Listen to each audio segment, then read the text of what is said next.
ಸತೀಶ್ ಜಾರಕಿಹೊಳಿ ಅವರು ಹೇಳಿದ್ದಾರೆ ಕೆಪಿಸಿಸಿ ಅಧ್ಯಕ್ಷ ಸ್ಥಾನ ಬದಲಾಗಬೇಕು, ಲೋಕಸಭೆ ತನಕ ಮುಂದುವರಿರಿ ಅಂತ ವೇಣುಗೋಪಾಲ್ ಅವರು ಏನು ತೀರ್ಮಾನ ಮಾಡ್ತಾರೆ ಅದೇ ಬಿಲ್ಗೋಸ್ಕರ ಈಗ ಬೇಡಿಕೆ ಇಟ್ಟಿದ್ದಾಯ್ತು. ಗುತ್ತಿಗೆದಾರರು ಬಾಕಿ ಬಿಲ್ಗೋಸ್ಕರ ಪತ್ರ ಬರೆದಿದ್ದಾಯ್ತು. ಇದೀಗ ಕ್ಯೂನಿಕ್ಸ್ ಅಸೋಸಿಯೇಷನ್ ಅವರು ಕೂಡ ಮುಂದಾಗಿದ್ದಾರೆ ಸರ್, ರಾಷ್ಟ್ರಪತಿಗಳಿಗೆ ಪತ್ರ ಬರೆದಿದ್ದಾರೆ. ದಯಮಾಡಿ ಬಿಜೆಪಿಯವರು ಯದ್ವಾ ಬಿಲ್ಗಳನ್ನು ಬಾಕಿ ಬಿಟ್ಬಿಟ್ಟು ಹೊರಟೋಗಿದ್ರು. ನಾವು ಅದನ್ನು ಸ್ವಲ್ಪ ತೀರಿಸ್ತಕ್ಕಂಥ ಪ್ರಯತ್ನ ಮಾಡಿದ್ದೀವಿ, ಹಂತವಾಗಿ ತೀರಿಸ್ತೀವಿ. ಸತೀಶ್ ಜಾರಕಿಹೊಳಿ ಅವರು ಹೇಳಿಕೆ ಕೊಟ್ಟಿದ್ದಾರೆ ಸರ್, ಬದಲಾವಣೆ ಬಗ್ಗೆ, ಅಧ್ಯಕ್ಷರ ಬದಲಾವಣೆ ಬಗ್ಗೆ ಹೈಕಮಾಂಡ್ನವರು ಏನು ಡಿಸಿಷನ್ ತಗೋತಾರೆ ಅದೇ ಡಿಸಿಷನ್.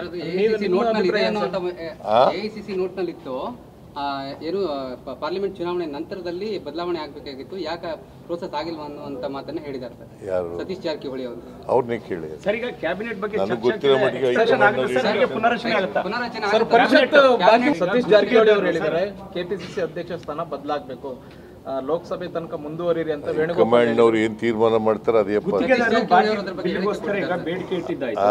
ಗುತ್ತಿಗೆದಾರರು ಬಾಕಿ ಬಿಲ್ಗೋಸ್ಕರ ಪತ್ರ ಬರೆದಿದ್ದಾಯ್ತು. ಇದೀಗ ಕ್ಯೂನಿಕ್ಸ್ ಅಸೋಸಿಯೇಷನ್ ಅವರು ಕೂಡ ಮುಂದಾಗಿದ್ದಾರೆ ಸರ್, ರಾಷ್ಟ್ರಪತಿಗಳಿಗೆ ಪತ್ರ ಬರೆದಿದ್ದಾರೆ. ದಯಮಾಡಿ ಬಿಜೆಪಿಯವರು ಯದ್ವಾ ಬಿಲ್ಗಳನ್ನು ಬಾಕಿ ಬಿಟ್ಬಿಟ್ಟು ಹೊರಟೋಗಿದ್ರು. ನಾವು ಅದನ್ನು ಸ್ವಲ್ಪ ತೀರಿಸ್ತಕ್ಕಂಥ ಪ್ರಯತ್ನ ಮಾಡಿದ್ದೀವಿ, ಹಂತವಾಗಿ ತೀರಿಸ್ತೀವಿ. ಸತೀಶ್ ಜಾರಕಿಹೊಳಿ ಅವರು ಹೇಳಿಕೆ ಕೊಟ್ಟಿದ್ದಾರೆ ಸರ್, ಬದಲಾವಣೆ ಬಗ್ಗೆ, ಅಧ್ಯಕ್ಷರ ಬದಲಾವಣೆ ಬಗ್ಗೆ. ಹೈಕಮಾಂಡ್ನವರು ಏನು ಡಿಸಿಷನ್ ತಗೋತಾರೆ ಅದೇ ಡಿಸಿಷನ್.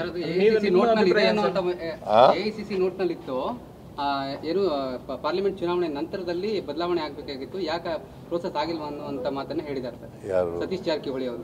ಅವ್ರನ್ನೇ ಕೇಳಿ ಸರ್. ಈಗ ಕ್ಯಾಬಿನೆಟ್ ಬಗ್ಗೆ ನನಗೆ ಗೊತ್ತಿರೋ ಮಟ್ಟಿಗೆ ಪುನರಚನೆ ಆಗುತ್ತಾ? ಪುನರಚನೆ